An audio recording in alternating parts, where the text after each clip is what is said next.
work on board a merchant ship, me and my friend Daniel. One night we were delivering cargo between the Channel of England and France, our usual job. We were sat on the captain's deck, just me and him, munching down on assorted goods, chocolates, crisps and things like that.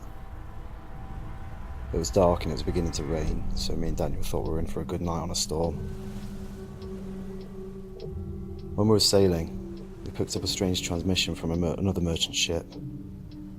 It had warned us to steer away from the storm, as 2 men had gone overboard on that ship. We hesitated, but we thought we could make the journey safe and sound. A few hours into the night, we hit a big wave, and a lot of the things below deck started to scatter about and make a lot of noise.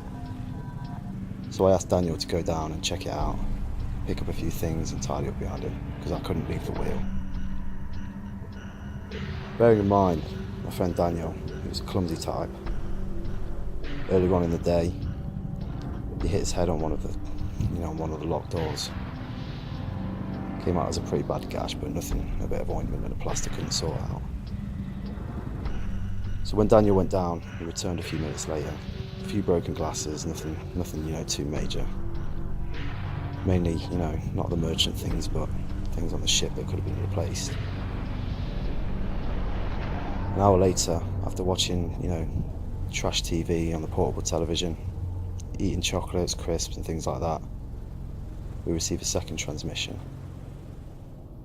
It was Daniel. It sounded like him, but not exactly the same.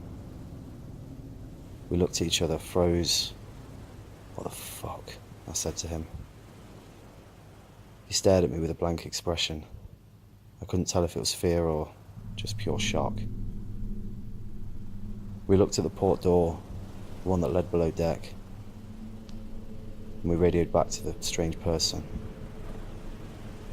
"Who is this? Stop fooling around on the secure channel." The radio was reserved for merchant ships between the coastlines, warning of storms, dangers, or other anomalies on the water. It went quiet. We could hear tapping below deck, almost as if someone was walking around down there. We then heard a big thud as if the figure collapsed. I looked back at Daniel. We didn't know what to say to each other. We didn't know what to do. And I couldn't leave the captain's post. Otherwise, who knows what would happen to the ship. Once again, we hear the same transmission, sounding like Daniel. "Don't come below deck. He's here." Not knowing what to do, we sent out an emergency transmission for an SOS, but we had no response from any of the merchant ships. Suddenly, the radio line went static and failed altogether. Then the lights went out, and it was immediately backed up by the emergency generator. I looked at Daniel, and there was something wrong. The gash on his head, it disappeared. So which one was my friend Daniel?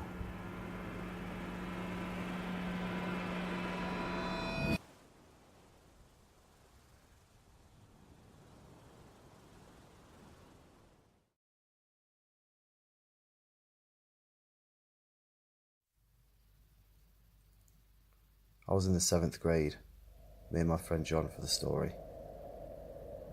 John came over to spend the night. He was bored of playing video games, so we went into a deep forest. We went into a dark cave, and then the night hit, so we started a fire and called our parents and told them that we were going to spend the night in this cave that we'd just found. John fell asleep first, so then I tried to sleep, but I heard an ear-curdling screech. Just then, John woke up and I told him what had happened. Then we ran out of there and looked back and saw something around 8 feet tall with the deep glowing white eyes and no facial features. It was also wearing a black cloak. It was right behind us, running at full sprint. We ran and ran until we found the house. We locked all the doors, but we heard banging. The next day we went back to the cave and something we saw there that was something we'll never forget.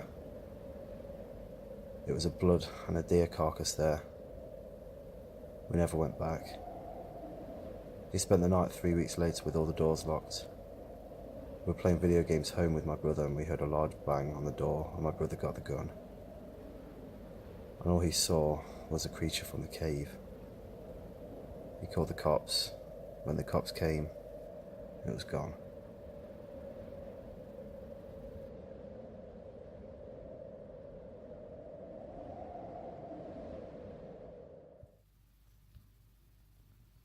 This took place around 2 years ago, and it still gives me the chills. I was home alone while my mum and my brother went out to Lake Stanley Draper for a few days. I had my dogs Sue, a Rottweiler, and Luck, a Great Dane, with me. I decided to invite my friends Lillian, Sally and Jazzy over for a sleepover. We decided to order pizza and watch a horror movie. As we were debating over which movie to watch, the doorbell rang and it was a pizza man. We paid for our pizza and went back to the living room. We decided to watch Halloween, Return of Michael Myers. As we were watching the movie, Sue and Luck started growling. We thought nothing of it until we heard a big bang from my mum's room, and then the lights go out. Sue and Luck got into defence mode real quick. We turned on the phone flashlights. I called my godfather, who lives in a neighbourhood away, and told him what was going on. He told me to remain calm. As I was on the phone with him, we see a man running down the hallway towards us. I screamed so loud that my godfather dropped his phone. Sue and Luck tackled the man to the ground. Sally had already called 911. My godfather got there first, and then the cops showed up. They took our statement and arrested him. We filed charges against him. The scariest part was, it was the pizza man who had broke in. I'm very thankful that Sue and Luck were there that day, because I don't know what would have happened if they weren't with us.